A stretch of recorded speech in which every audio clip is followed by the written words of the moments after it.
श्रद्धांजलि अर्पित कर रहा है। क्या कहना चाहेंगे आप? खुद मतलब जो है मनोहर काशीराम के पचिनों पे काम कर रहे हैं, क्या कहेंगे आज?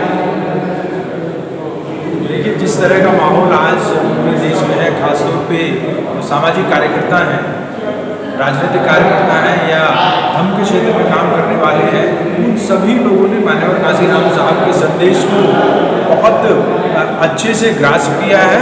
और आज मैं नहीं समझता कि देश का कोई भी ऐसा महत्वपूर्ण स्थल है जहाँ पे माननीय काशीराम साहब के विचारों को लेके, उनके आंदोलन को लेके लोग उनसे प्रभावित ना हो और आज उन्हें अपने श्रद्धा सुमन अर्पित ना कर रहे हों। वास्तव में जो कार्य काशीराम साहब ने अपने जीवन काल में शुरू किया और लगभग 40 साल बहुजन समाज को इकट्ठा करने में लगाए, आज उसके फल के रूप में, प्रतिफल के रूप में आप देख सकते हैं कि हमारा सामाजिक आंदोलन, राजनीतिक आंदोलन बहुत तेजी से आगे बढ़ रहा है। माननीय काशीराम साहब को इस खास अवसर पे मैं भी अपने श्रद्धा सुमन अर्पित करना चाहूँगा। जो उनका हमारे लिए कमांडमेंट था, उनके हमारे लिए आदेश था कि बहुजन समाज का निर्माण करना है और बहुजन समाज को हुक्मरान समाज बनाना है, उस आंदोलन को आगे बढ़ाने के लिए अपने जितने भी संसाधन हैं, अपने जितने भी प्रयास हैं, उनको और तेज सर, जिस तरीके से देखा जाए माननीय काशीराम साहब ने अपने जीवन में अपने नाम से कभी कोई गाड़ी नहीं बदला, कोई बैंक बैलेंस, कोई अकाउंट नहीं खोला, लेकिन आज के राजनेता की परिपाटी कुछ और है। क्या कहेंगे ऐसे नेताओं के बारे में और काशीराम साहब का कैसे आकलन करेंगे ऐसे नेताओं से? देखिए, काशीराम साहब अपने आप में मिशन के एम्बोडिमेंट है, मतलब वो प्रतीक के रूप में है। मिशन के दो तरह के लोग काम करते हैं, एक वो जो त्याग, बलिदान और संघर्ष का प्रतीक होते हैं, दूसरे लोग वो जो जिनको आप अब महत्वाकांक्षी बोल सकते हैं, जिनको आप आगे बढ़ने के लिए, हमें खासतौर पर राजनीति में आगे बढ़ने के लिए आपको बहुत सारे दाव पेच चलने होते हैं। तो काशीराम साहब बुनियाद के पत्थर के रूप में इस आंदोलन में काम किया, उन्होंने अपना त्याग बलिदान दिया, लेकिन महत्वाकांक्षा रखना कोई बुरी बात नहीं है, संसाधनों को इकट्ठा करना कोई बुरी बात नहीं है, लेकिन उसको समाज के लिए इस्तेमाल किया जाना चाहिए, मूवमेंट को आगे बढ़ाने के लिए इस्तेमाल किया जाना चाहिए। जो लोग स्वार्थ के लिए, अपने व्यक्तिगत हितों के लिए समाज के संसाधनों का इस्तेमाल करते हैं, ये गलत बात है, ये नहीं। देखा जाए तो माननीय काशीराम साहब को बहुत लंबा समय लगा घोड़ा गाड़ी का व्यवस्था करने में या हेलीकॉप्टर में चढ़ने में, लेकिन आज की तारीख में देखा जाए कुछ ऐसे नए चेहरे समाज के बीच से निकल के आए कि वो आते के साथ ही लग्जरी गाड़ियाँ और देखा जाए तो हेलीकॉप्टरों की सवारी कर रहे हैं, कहीं ना कहीं मिशन को बेचने का काम कर रहे हैं। ऐसे लोगों के लिए भी कुछ देखिए, क्योंकि जिन लोगों को बहुत जल्दी में कहीं पहुंचना है, सीधी सी बात है, अगर जल्दी में कहीं पहुंचना है तो आपको कुछ गलत साधन इस्तेमाल करने पड़ते हैं। ये आज की राजनीति का कड़वा सच है, लेकिन हमें इस रूप में नहीं देखना चाहिए कि जो माननीय साहब ने संघर्ष किया, उनका जो बलिदान है, उस बलिदान का ही परिणाम है कि अब बहुत सारे लोग एक्टिव होकर काम करने का प्रयास कर रहे हैं। लेकिन जो गलत भावना से अपने व्यक्तिगत हित को आगे बढ़ाने के लिए, मुझे नहीं लगता है कि इस चीज़ में कोई बहुत बुरी बात है कि लोग घोड़ा गाड़ी और हेलीकॉप्टर का भी इस्तेमाल कर रहे हैं। हर एक समाज में जितने ज़्यादा लोग इस चीज़ का इस्तेमाल करेंगे अच्छी बात है, लेकिन उसका इस्तेमाल स्वार्थ के लिए नहीं। देखा जाए तो माननीय काशीराम साहब को परम पूज्य बोधिसत्व बाबा साहब डॉक्टर भीमराव अम्बेडकर जी का दूसरा रूप के से जाना जाता है, लेकिन कुछ स्वार्थी लोग कहीं ना कहीं माननीय काशीराम साहब के नाम को और बाबा साहब के नाम को टोकरी में रख के बेचने का काम कर रहे हैं। ऐसे राजनीतिक लोगों के लिए क्या कहेंगे? आप उन लोगों की, चंद लोगों की तरफ क्यों देख रहे हैं? आप देखेंगे देश के अंदर लाखों नहीं करोड़ों की संख्या में ऐसे कार्यकर्ता हैं, ऐसे कनिष्ठ और मैं कहूँगा बलिदान करने वाले, अपना सब कुछ न्यौछावर करने वाले लोग हैं। हमें उन लोगों की स्टोरी को आगे बढ़ाना चाहिए, हमें उन लोगों की कहानी को समाज को बताना चाहिए, ना कि चंद जिनको आप कह रहे हैं बिगड़े हुए स्वार्थी लोग हैं, उनकी बात को आगे बढ़ाना चाहिए, दिखाना चाहिए। इससे एक नेगेटिव पूरे देश में कहीं पर भी आप चले जाइए, माननीय साहब के आंदोलन से जुड़े हुए लोग अपने तन मन धन के साथ पूरा प्रयास कर रहे हैं कि बहुजन समाज का निर्माण किया जा सके। चंद मीडिया के लोगों को मुझे नहीं लगता कि हमारे सोशल मीडिया को भी ज़्यादा किसी तरह का उस पर ध्यान देना चाहिए।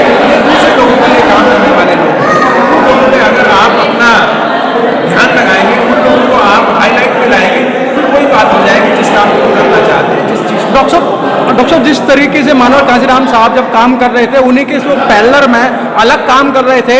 अब हमारे बीच में काशीराम साहब नहीं है, तो उनको बहुत मतलब एक टोकरे में रख के या मतलब मूर्तियां रख के उनकी मतलब इस तरीके से कि बहुत अच्छा काम किया, लेकिन उनके सामने उन्होंने कभी साथ नहीं दिया। देखिए, आप शायद कुछ वामसिक पुराने साथियों की बात कर रहे हैं जी। देखिए उनको 40 साल से वो लोग काम कर रहे हैं तथाकथित रूप से, लेकिन कमरे के अंदर बंद होकर काम कर रहे हैं, कमरे के अंदर बंद होकर काम कर रहे हैं। क्या काम कर रहे हैं आज तक किसी को पता नहीं चला। जी। कर भी रहे नहीं कर रहे कुछ पता नहीं है। लेकिन आज अगर वो 40 साल बाद वही कार्य करने के लिए मजबूर हो रहे हैं जो काम मान्यवर साहब 84 में कर रहे थे, जैसे कि अपना राजनीतिक दल उन्होंने बनाया, चुनाव लड़ा, तो सीधी सी बात है कि ये 40 साल पीछे है। 84 से लेके अब तक का जो समय है इतने दिन पीछे है, लंबा समय लगेगा। मैं समझता हूँ कि लोकतंत्र में सब लोगों को अपनी पसंद के राजनीतिक दल बनाने का अधिकार है, अपने हिसाब से चुनाव लड़ने का अधिकार है, लेकिन बहुजन समाज बहुत ही मैं आज की तारीख में आप कह सकते हैं कि इतना ज़्यादा सजग है, इतना ज़्यादा कॉन्शियस है कि उसको किसी के भी द्वारा धोखा नहीं दिया जा सकता, आसानी से धोखा नहीं दिया जा सकता। किसी पे भी बहुजन समाज आसानी से विश्वास नहीं करता है, बहुत ठोक बजा के विश्वास करता है। जब पूरी तरीके से आप विश्वसनीय उसकी नज़र में हो जाते हैं तो फिर कोई भी ताकत दुनिया की आपको पीछे नहीं कर सकती है। आप इस को देखिए कि बहुत सारे लोग बहन जी के बारे में इधर उधर की बातें करते हैं, पूरा मीडिया इस तरह की बातें करता है, लेकिन जो बहुजन समाज के सच्चे साथी हैं वो इस दुष्प्रचार को बिल्कुल भी महत्व नहीं देते और आज भी बिल्कुल मजबूती के साथ उनके साथ जुड़े हुए हैं। इसलिए जो लोग छोटा मोटा अपना दुकान चलाने के प्रयास कर रहे हैं, ठीक है, लोकतंत्र में सबको सुविधाएं चलाने की। प्रोफेसर साहब देखा जाए तो मान्यवर काशीराम साहब ने अपने जीवन में जो है बहुत बड़ा संघर्ष किया और इस शोषित पीड़ित वंचित समाज को एक राजसत्ता की गद्दी तक पहुंचाने का काम किया। क्या आपको लगता है कि भविष्य में जो है ये परिपाटी जो मान्यवर काशीराम साहब के अनुयायी हैं उसको आगे ले जा पाएंगे? निश्चित रूप से लेके जाएंगे और हुआ भी है, ऐसा नहीं है। आप देखिए 2007 में उत्तर प्रदेश के अंदर नूर मोहम्मद की सरकार बनी है और आप पिछले 5-7 साल में, क्योंकि कुछ लोगों को निराशाजनक बातें करने की आदत है, पिछले 5-7 साल में जिस तरीके से बीजेपी की सरकार बनी तो लोगों को लगा कि नहीं बहुत कुछ खत्म हो गया, ये हो गया, लेकिन सामाजिक आंदोलन जिस तेजी से बढ़ा है, राजनीतिक जागरूकता जिस तेजी से बढ़ी है, मैं समझता हूँ कि ये बहुत बड़े स्तर पे आगे चल के राजनीतिक रूप से इसका प्रतिफल मिलने वाला है। क्योंकि राजनीति देखिए कभी सफल हो सकती है, कभी असफल हो सकती है। मान्यवर साहब इस बात को कहते थे कि भाई हो सकता है कि मैं अपने जीवन काल में खुद सत्ता के शिखर तक ना पहुँचूं, लेकिन इस देश में चाहे वो रिक्शा चलाने वाला हो या साथी हो, वो राजनीति के शिखर पर पहुंचने के बारे में बात करने लगेगा, सपना देखने लगेगा। ये बात उनकी सच हो रही है। आज हम सब लोग बात कर रहे हैं, आज हम लोग इस चीज़ को आगे बढ़ाने का प्रयास कर रहे हैं, क्योंकि जो विरोधी पक्ष है उसके पास संसाधन बहुत ज़्यादा है, उसके पास ताकत बहुत ज़्यादा है, उसके पास संस्थाएं बहुत ज़्यादा हैं। तो कभी कभी ऐसा लगता है, लेकिन हमें भी आप देखिए ना कि हम लोग कहाँ से यहाँ तक पहुँचे हैं। आप जिस तरह का किसी भी गली में चले जाएं, आज कोई व्यक्ति आपको आसानी से ऐसा नहीं मिलेगा जो मान्यवर काशीराम साहब के बारे में उनकी निंदा तक कर सके या उनकी आलोचना तक कर सके। तो ये कोई कमी चीज कम नहीं।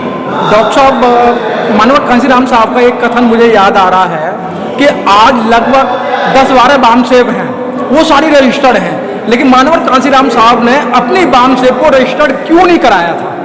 देखिए, रजिस्टर्ड कराने का मतलब ये होता है कि आपको सरकार से लेजिटिमेसी चाहिए, सरकार से वैधता चाहिए, और सरकार तो यहाँ पे कोई इस तरह का काम करती नहीं। आप समझते हैं कि सरकार मनुवादियों के हाथ में है, आपको अपना सारा कच्चा चिट्ठा उनके सामने रखना पड़ेगा, बिना वजह से आपको परेशान करेंगे। और जब आप कोई महान कार्य करना चाहते हैं तो आपको जनता को आपके ऊपर विश्वास होना चाहिए। सरकार को आपके ऊपर विश्वास है या नहीं है इससे कोई फर्क नहीं पड़ता। इसलिए मान्यवर साहब कहते थे कि मैं इकलौता रजिस्टर्ड मेंबर हूँ आमसेफ का, उसके अलावा ना कोई ऑफिस मेंबर था, ना ही कोई उनका रजिस्टर्ड मेंबर था। लेकिन आज जो लोग सरकार के साथ रजिस्ट्रेशन करा के 4-6-10 लोगों के साथ छोटा मोटा अपना कार्य करके कुछ कहकर कैंप्स लगा के उस तरह का कार्य करने का प्रयास करते हैं, मुझे लगता है कि ये पूरी दुनिया में कहीं ऐसा सफल नहीं हुआ कि आप रजिस्टर्ड क्रांति कर सकें, रजिस्टर्ड ऑर्गेनाइजेशन के द्वारा सामाजिक परिवर्तन कर सकें या व्यवस्था परिवर्तन। अच्छा प्रोफेसर, आखिर में चलते चलते एक बात और जानना चाहूँगा, जिस तरीके से जिस तेजी से इस देश का शोषित पीड़ित वंचित समाज का युवा भटक गया है, यानी कि जो है बहुजन विचारधारा से हट गया है, कहीं वो बजरंग दल में, दुर्गा वाहिनी में या शिवसेना में या इसके अलावा और मनुवादी संगठन है उनके साथ जाके अपनी जीवनचर्या को आगे चलाने का काम कर रहा है। क्या ऐसे लोगों को कुछ कहना चाहेंगे? देखिए, आप जो सवाल कर रहे हैं कि बहुजन समाज का युवा भटक गया, मैं समझता हूँ कि गलत सवाल। कहाँ बहुजन समाज का युवा भटक गया? आज उत्तर प्रदेश लखनऊ में जाके देखे, वहाँ पे लाखों की संख्या में युवा आपको नजर आएगा जो पहले से ब्राह्मणवाद, जातिवाद या मनुवाद के चंगुल में थे, वहाँ से करोड़ों लोग निकल के अब बहुजनवाद, अम्बेडकरवाद और मानव